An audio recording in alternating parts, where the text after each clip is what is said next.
wabarakatuh. Halo anak-anak ibu semua, bagaimana kabarnya? Semoga kita semua selalu dalam keadaan sehat sehingga masih bisa melaksanakan proses pembelajaran jarak jauh pada hari ini. Anak-anak ibu semua, minggu ini kita masih membahas tentang IPTEK. Kali ini kita akan membahas KD 3.2, yaitu membangun sikap selektif dalam menghadapi berbagai aspek pengaruh kemajuan IPTEK. Yang penekanan pembahasannya terkait dengan sikap tanggung jawab dalam pengembangan IPTEK.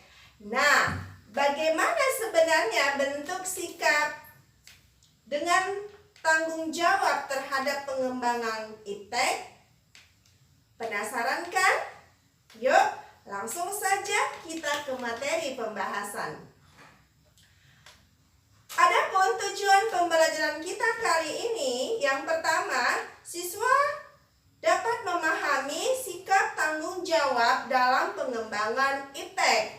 Yang kedua, siswa dapat mengidentifikasikan bentuk sikap tanggung jawab dalam pengembangan IPTEK. Nah, sikap tanggung jawab dalam pengembangan IPTEK, bagaimanapun juga manusia hidup di dunia ini tidak dapat melepaskan diri dari kemajuan IPTEK. Agar IPTEK tidak menimbulkan permasalahan dan dampak negatif, manusia perlu memiliki tanggung jawab etis dalam mengembangkan dan menerapkan IPTEK. Bagi bangsa Indonesia, di dalam mengembangkan dan menerapkan IPTEK perlu mengingat landasan ideal. Apa landasan ideal? Yaitu Pancasila, dan landasan konstitusional, yaitu Undang-Undang Dasar 1945.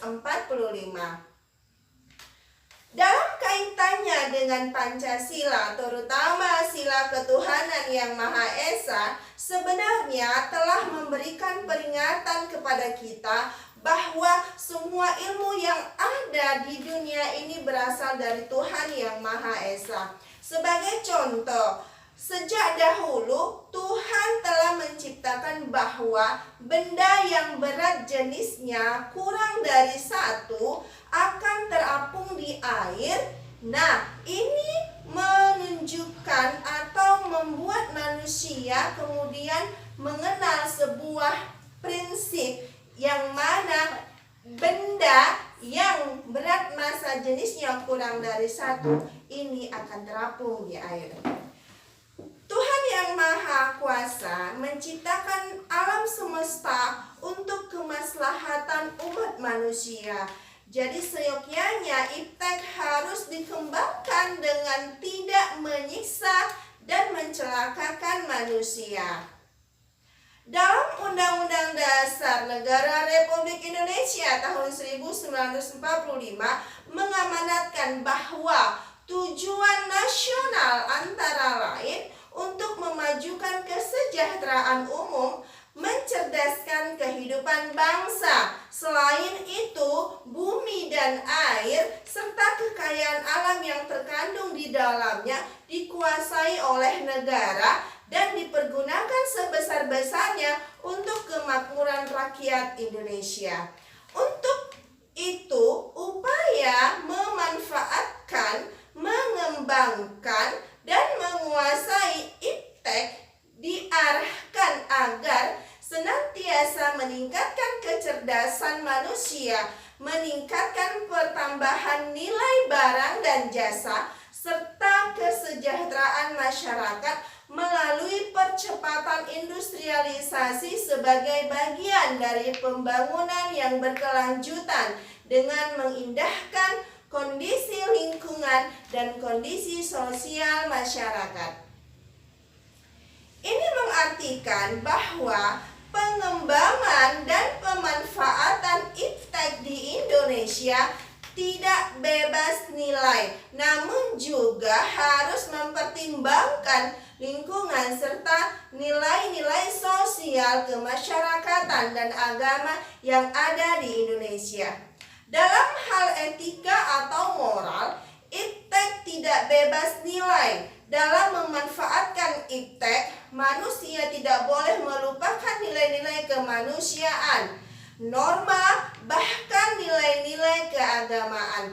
Pada segi agama, etika, dan tujuan pengembangan iptek secara sistematis dapat dibagi menjadi dua, yaitu yang pertama, untuk membantu manusia dalam mendekatkan diri kepada Tuhan adalah memahami dan ingin mencari kebenaran ilmu dan hukum-hukum Tuhan di alam raya ini. Yang kedua, untuk membantu manusia dalam menjalankan tugas membangun alam semesta yang merupakan ciptaan Tuhan Yang Maha Esa. Ada banyak dampak positif dari berkembangnya iptek ini. Namun, dalam negatifnya juga tidak sedikit. Perwujudan sikap tanggung jawab dalam pengembangan iptek di antaranya tidak asal membuat dan mengembangkan iptek, tetapi harus melihat aspek nilai gunanya untuk kepentingan bersama. Kemudian harus memperhatikan etika dalam pengembangan iptek. Selanjutnya, aspek pelestarian lingkungan juga tidak kalah penting sehingga mampu mengedukasi masyarakat peduli lingkungan.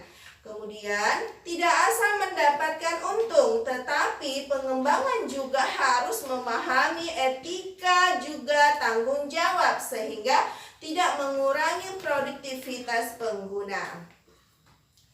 Dengan iptek akan diciptakan berbagai macam perangkat yang bisa memudahkan manusia dalam menjalankan aktivitas sehari-hari. Sementara itu, yang berkaitan dengan rasa tanggung jawab, seseorang harus sadar bahwa iptek yang dipergunakan itu dapat dipertanggungjawabkan kebenarannya. Selain itu, rasa tanggung jawab juga mengandung arti bahwa dalam menerapkan ilmu pengetahuan dan teknologi iptek tidak hanya untuk kepentingan pribadi, namun juga semata-mata demi kemaslahatan orang banyak. Selain itu juga akan terhindar dari kerusakan lingkungan. Nah, pengembangan dan pemanfaatan iptek yang seperti ini harus disadari tidak hanya sebagai ilmu, namun juga sebagai ibadah. Pengembangan dan pemanfaatan iptek selalu disertai dengan etika dan rasa tanggung jawab akan mendatangkan hikmah. Selain itu juga akan terhindar dari kerusakan lingkungan hidup. Pengembangan dan pemanfaatan iptek yang demikian harus disadari sebagai sebuah ibadah. Nah, inilah pembelajaran kita kali ini. Lantas apa yang menjadi kesimpulan kita pada kali ini?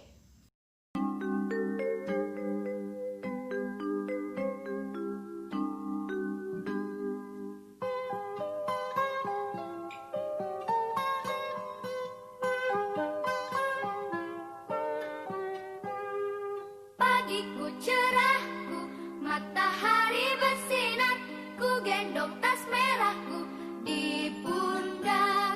Selamat pagi semua, ku nantikan dirimu di depan kelas. Baik, seperti biasa dalam pertemuan ke-17 ini kita tetap melaksanakan evaluasi. Nah, silakan anak-anak ibu lihat evaluasi pertemuan ke-17 dalam aplikasi psikologi dan silakan dikerjakan. Demikianlah pertemuan kita pada kali ini. Mudah-mudahan apa yang kita bahas tadi anak-anak ibu semua dapat memahami dengan baik dan tentunya tetap semangat dalam PJJ. Patuhi selalu protokol kesehatan, selalu mencuci tangan, memakai masker dan social distancing. Mudah-mudahan kita semua selalu dalam perlindungan dan pertolongan Allah Subhanahu wa taala. Cukup sekian, salam sehat. Assalamualaikum warahmatullahi wabarakatuh.